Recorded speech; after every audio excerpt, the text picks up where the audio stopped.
Throughout the month of January, we have been focusing on the theme of living with intention.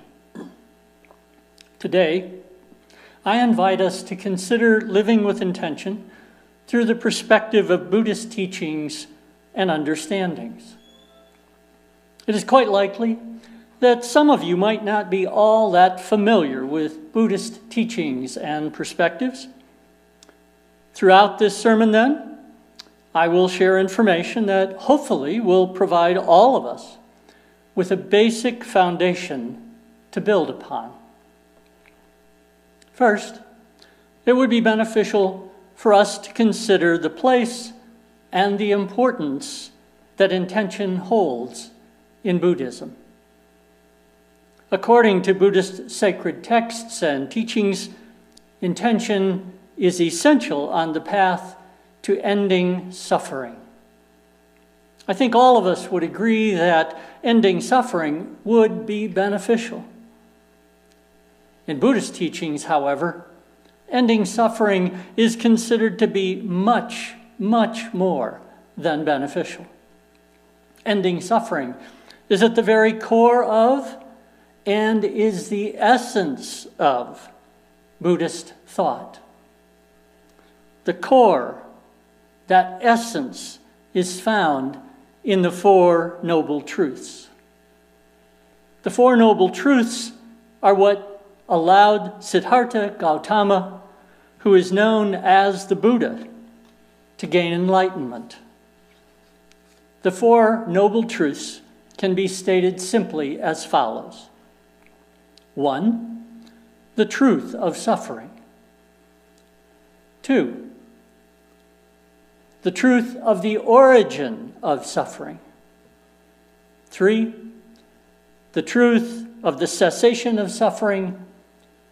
And 4, the truth of the path to the cessation of suffering. Since intention is essential to ending suffering, you can get a sense of how important intention is in Buddhist perspective about life and life's purpose. As we heard in our reading by Philip Moffat, you set your intentions based on understanding what matters most to you and make a commitment to align your worldly actions with your inner values. In Buddhist tradition, what matters most is ending suffering. As the fourth noble truth indicates, there is a path to the cessation of suffering. That path is expressed in what is known as the Noble Eightfold Path. The components of the Noble Eightfold Path include the following. 1, right understanding. 2, right thought. 3, right speech. 4, right action. 5, right livelihood. 6, right effort. 7, right mindfulness. And 8, right concentration. Just as intention is both essential and directly connected to the Four Noble Truths, it is also directly connected to the Noble Eightfold Path. As I was doing my research in preparation for this sermon, I found a verse from a Buddhist sacred text I own that speaks to its intention and its connection to 3 of the components of the Noble Eightfold Path. The verse I'm about to share comes from the middle-length discourses of the Buddha.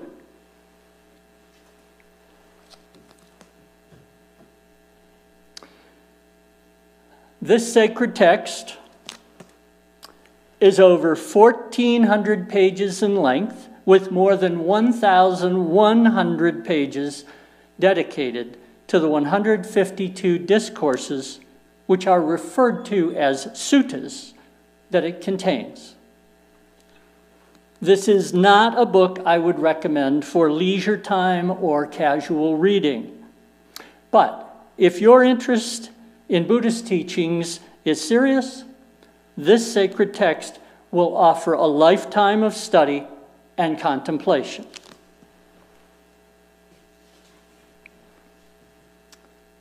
Here's one small example of what it contains. One makes an effort to abandon wrong intention and to enter upon right intention. This is one's right effort. Mindfully, one abandons wrong intention. Mindfully, one enters upon and abides in right intention. This is one's right mindfulness. These three states run and circle around right intention. That is, right view, right effort, and right mindfulness. So far, I have covered in a very, very basic way a few key elements of Buddhism. Those elements include life involves suffering, suffering can cease, and the idea that things are required for suffering to cease. As the verse from the Buddhist sacred text I just shared indicates, intention, and specifically right intention, is one such required element on the path to the cessation of suffering. Now, I want to focus attention on another component that is important as one seeks to follow the path to the cessation of suffering. The component was addressed in this morning's reading by Philip Moffitt. The component I'm referring to is time, or more specifically, one's orientation to time. In our culture, goals are valued quite highly. According to many people who make their living writing books and doing presentations focused on motivation and achievement, goals are essential to being successful in life.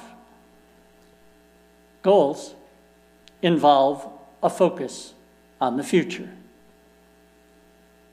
Goals can certainly be beneficial, and yet, focusing continually or excessively on the future, or any time other than the present moment, can become detrimental. As Moffitt points out in the reading we heard, intention, and here I quote, is focused on how you are being in the present moment. Your attention is on the ever-present now, in the constantly changing flow of life. Let's take a moment now to consider how the time orientation we hold can make a difference in our lives. All of us have had the experience of being excited about some event that we thought was going to occur in the future. We automatically set a goal in our minds about attending and experiencing the event. And all of us have had an event that we were looking forward to not come to pass. We are then left with feelings such as disappointment, frustration, or sadness. From the Buddhist perspective, this kind of situation both fits into and confirms the first of the Four Noble Truths, the truth of suffering. The suffering which is experienced increases when the goals we set, which then fail to materialize, include others. Maybe you have planned to do something with or for a friend or loved one. Something the friend or loved one thought of as special. You share the plan with your friend or loved one, and it becomes a goal for them as well as for you.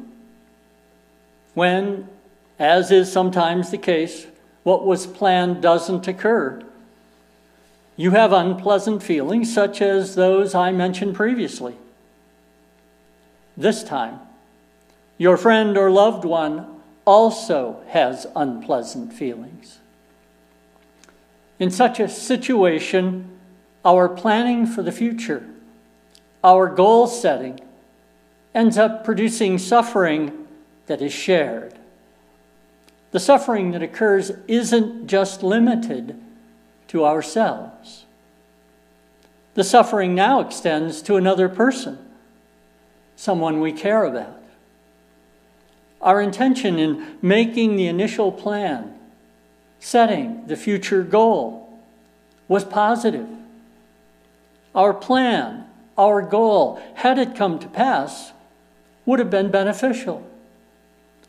But, as sometimes occurs, our best laid plans, our well-meaning goals, just don't work out as we would have wanted them to.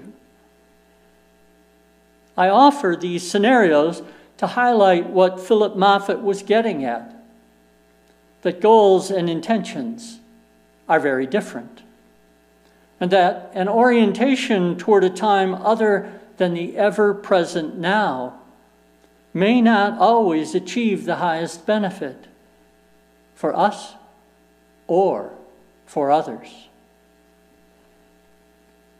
Just as goals and intentions are different from one another, so too are intentions and outcomes.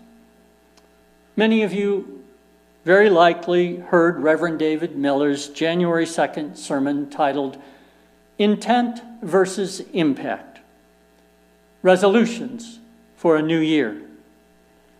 If you haven't heard his sermon yet, I encourage you to go to the UUFB website and watch the video of it.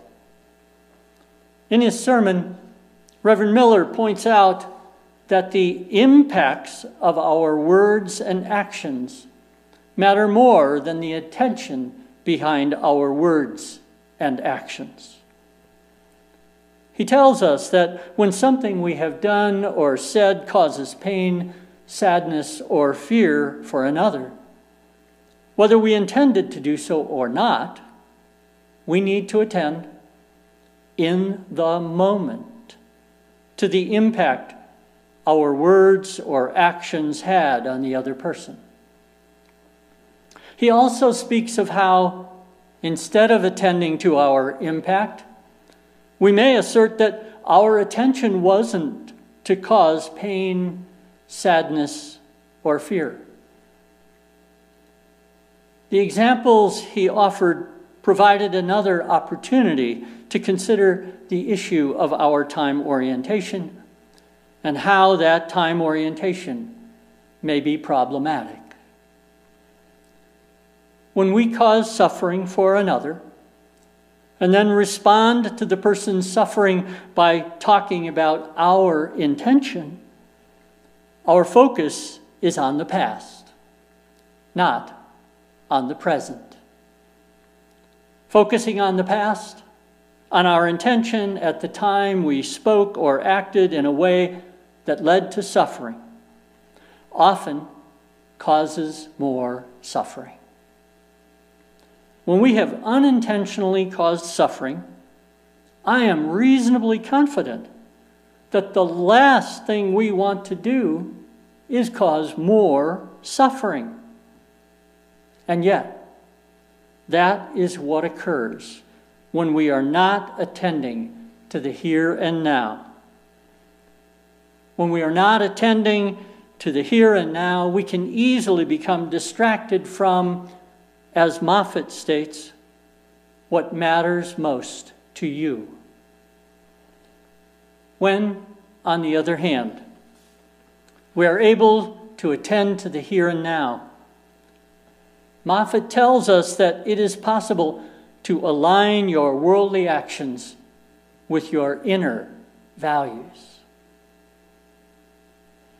The first step in aligning our worldly actions with our inner values is to bring our attention to the ever-present moment. One way of doing this is by taking a deep breath before we do or say anything to respond to the suffering that we become aware of, whether we caused that suffering or not. The idea of taking a deep breath to focus one's attention is something that Buddhists have been teaching for centuries. But this practice isn't just limited to Buddhism. The practice of taking a deep breath is a common practice in many cultures and religious traditions around the world. I don't know how many times in all kinds of situations I have heard someone say, "Take a deep breath before you respond," or something similar to that. Taking a deep breath, consciously and intentionally taking a deep breath, shifts our attention from the past or the future to the present moment.